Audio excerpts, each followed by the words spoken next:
New polling out of the conservative think tank Illinois Policy Institute says 63% of Chicago voters have an unfavorable opinion of Mayor Brandon Johnson. A new poll released first to NBC5 shows citywide Johnson has a 25% favorable rating, 60% unfavorable.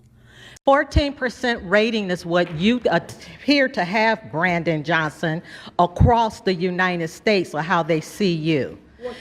But 14% rating. When your approval rating hits 14%, does that officially qualify you as the worst mayor in America? If it doesn't qualify you as the worst, it's definitely got to be one of the worst. Mayor Brandon Johnson currently has a 14% approval rating from the citizens of the city of Chicago. And there's no shortage of reasons why. There was recently a police officer who was unalived on the streets of Chicago, and the family and friends of that police officer told Brandon Johnson that they didn't even want him to attend the funeral.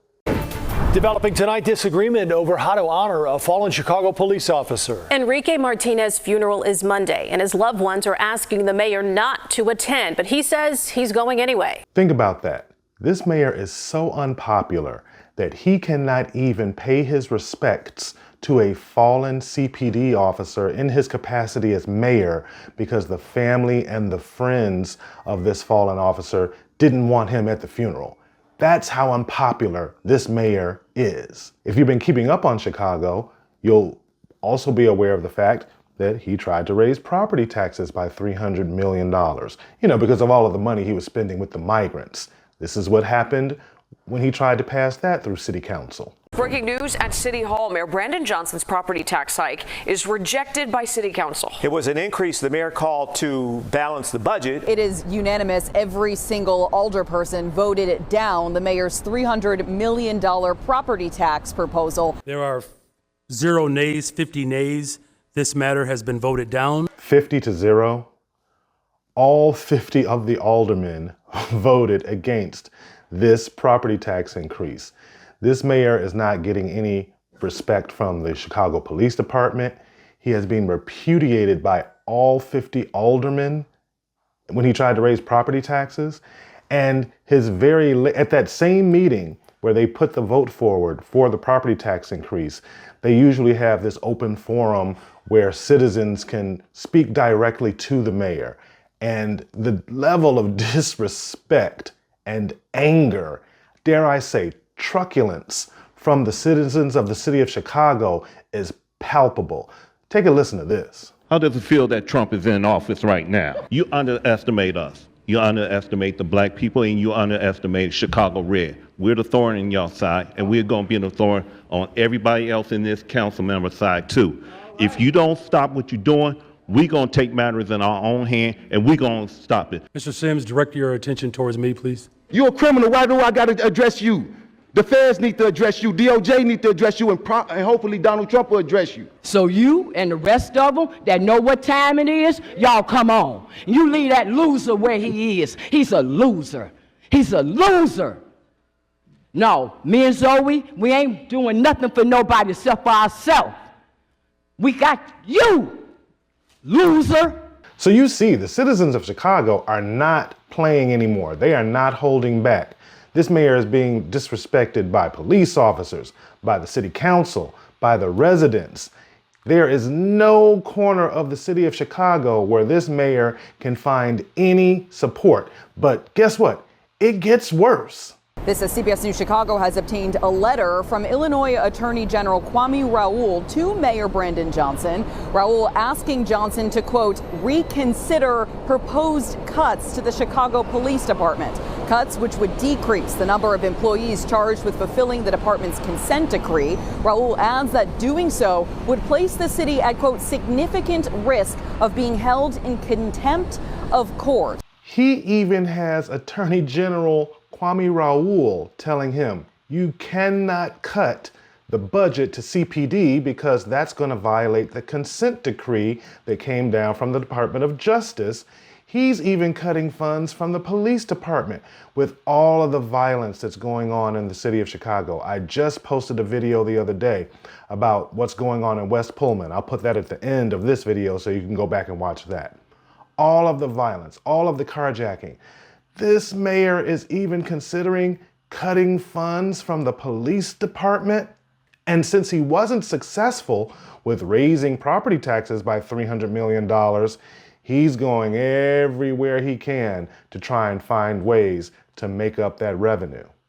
The city kicked off a pilot program today to catch drivers who block bike and bus lanes. Starting December 5th, drivers will receive a warning for a first offense with subsequent violations, getting fines ranging from $90 for bus lanes to $250 for blocking a bike lane.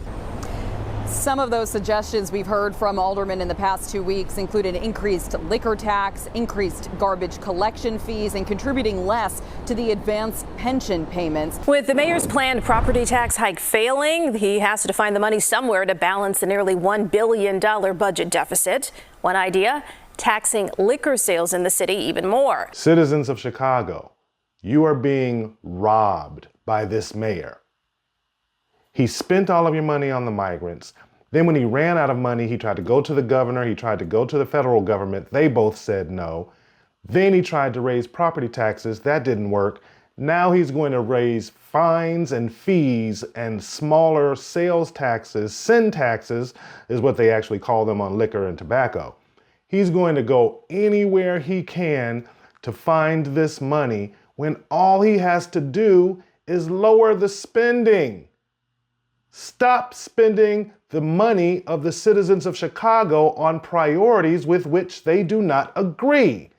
That's how you balance the budget. You don't go back into the same taxpayers who can barely afford the taxes that they're paying now and try to tax them some more when you're taking their money and taking care of people who are not even U.S. citizens. But it gets worse. Well, a standoff between so-called sanctuary cities and the incoming Trump administration heating up right here in Chicago. Now, on the campaign trail, Donald Trump promised mass deportations of millions of undocumented migrants. He promised to close the southern border with Mexico and to end birthright citizenship. He's also threatened to withhold funding from sanctuary states. Now, Chicago's mayor vows the city will continue to shield all migrants in spite of Trump's threats. The incoming administration is not just a threat to Chicago, but a threat to what is sensible about this country. And as mayor of the city of Chicago, we're not going to bend or break or cower to someone's threat. We're going to stand up and unite around our shared values, and they have my assurance that I'm going to protect the families of this city. Hold on, let me make sure I understand this.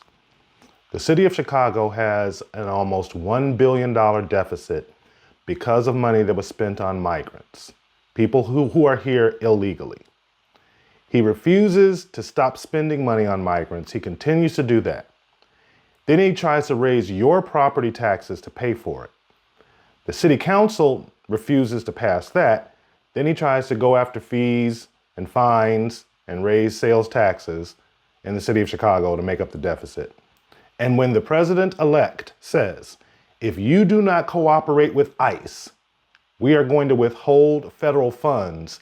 And Mayor Brandon Johnson says, we are going to stay around our shared values. Shared with whom?